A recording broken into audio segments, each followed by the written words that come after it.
Sholat itu boleh tak diqadha. Sholat itu ada 3. Usolli fardal maghribi salasa raka'atin adaan tunai, cash nanti.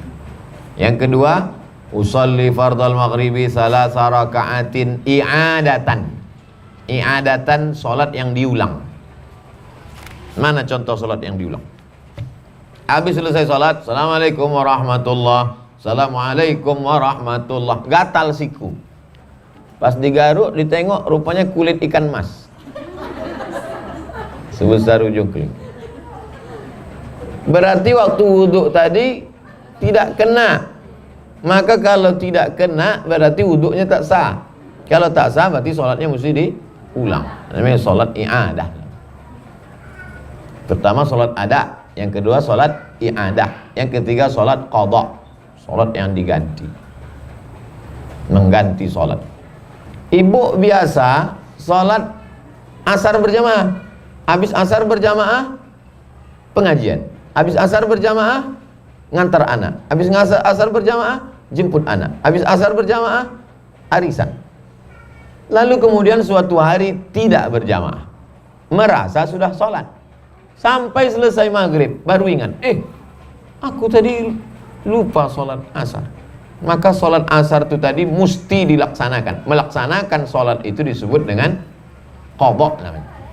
Kapan waktunya diqadha? Bisa setelah maghrib tuh. Usolli fardal asri arba'a raka'atin qadha'an. Aku sholat asar mengqadha, mengganti.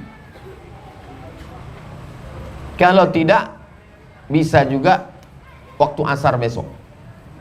Habis sholat asar, sholat 4 rakaat mengqadha asar. Tapi jangan dibuat di masjid, nanti dikatakan orang aliran sesat. Berbisik orang habis sholat. Aku tengok tadi ibu di sebelahku itu sholat ba'diyah asar 4 rakaat. Sesat ibu itu sekarang sejak ikut pengajian Ustaz Somad. Jadi sholat ada 3, adaan, i'adatan, qadhaan. Sholat qadha bukan boleh, wajib. Tapi jangan gara-gara qadha ini lalu mudah-mudah saja meninggalkan sholat. Gara-gara pesta nikah anak, qadha. Dipasang makeup jam 11. Bersalam-salaman dengan tamu jam 6. Oh, jam 11 mana ada sholat zuhur jam 11? Jam 6 udah mau maghrib. Asar sama zuhur tak sholat. Pas ditanya, kok tak sholat zuhur sama asar? Darurat. Kata Ustaz Somad, bisa diqadha. Saya tak tanggung jawab itu. La kafarata laha illa dzalik. Sholat yang ditinggalkan dulu tidak bisa ditebus dengan apapun kecuali dengan sholat juga. Sholat yang tinggal itu wajib diqadha. Puasa bisa dibayar pakai duit. Sholat tak bisa bayar pakai duit. Mana ada puasa bisa dibayar pakai duit, Pak Ustaz? Faman kana minkum maridan, siapa yang sakit, au ala safarin, atau musafir, fa'iddatum min ayamin ukhar, ganti di hari yang lain.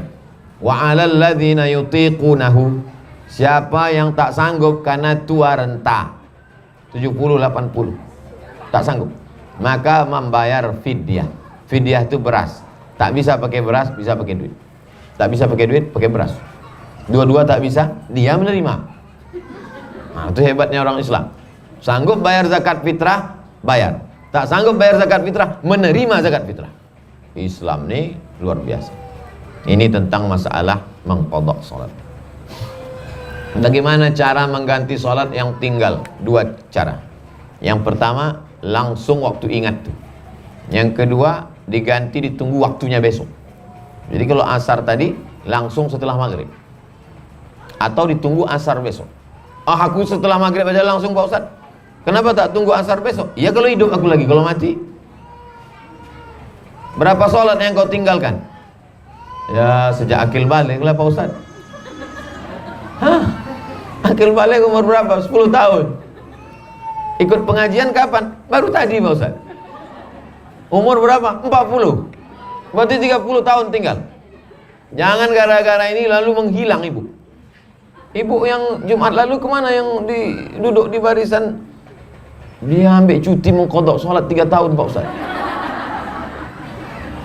Sholat yang tinggal itu diganti bukan dengan cara dirapel, bukan, tapi setiap selesai satu sholat diqadha sekali qadha. Habis sholat maghrib qadha sekali, habis sholat isya qadha sekali, habis sholat subuh qadha sekali, habis sholat zuhur qadha sekali, habis sholat asar qadha sekali. Sekali saja. Berapa tahun? Sesuai berapa tahun yang ditinggalkan. Jadi kalau 10 tahun qadha 2021, lunas 2031. Kalau meninggal tahun 2025, alhamdulillah, pemutihan, lunas.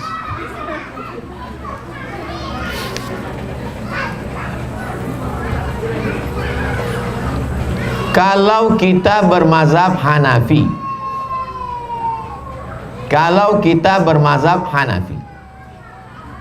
terus ada ustadz bilang mazhab Maliki dalam bertayamum, apa boleh kita ganti-ganti mazhab sesuai dengan keadaan emergensi? Ini pertanyaannya pertanyaan berilmu, karena cerita tentang campur mazhab, namanya talfiq. Karena di rumah sakit emergensi, ruang ICU tidak bisa pakai debu, tak bisa sampai ke siku, dipakainya mazhab Maliki. Cukup dengan batu dan hanya sampai ke pergelangan tangan. Boleh, karena dia tidak bercampur dengan sholat. Tayamumnya mazhab Maliki, sholatnya mazhab Syafi'i. Boleh.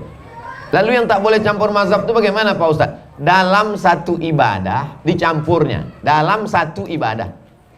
Tayamum dengan sholat satu ibadah atau dua ibadah? Dua ibadah. Tayamum lain, sholat lain.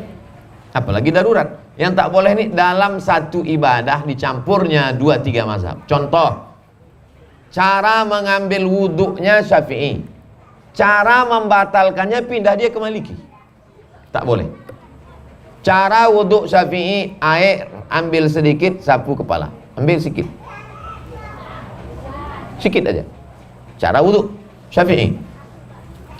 Pergi dia undangan ke hotel, sampai di hotel, barakallahu lakuma, kena ujung jari pengantin. Menurut mazhab Syafi'i batal apa tak batal? Batal. Cara wuduk dia tadi kan mazhab Syafi'i, maka membatalkannya juga pakai mazhab Syafi'i, berarti sudah batal. Kita lanjutkan setelah yang satu ini.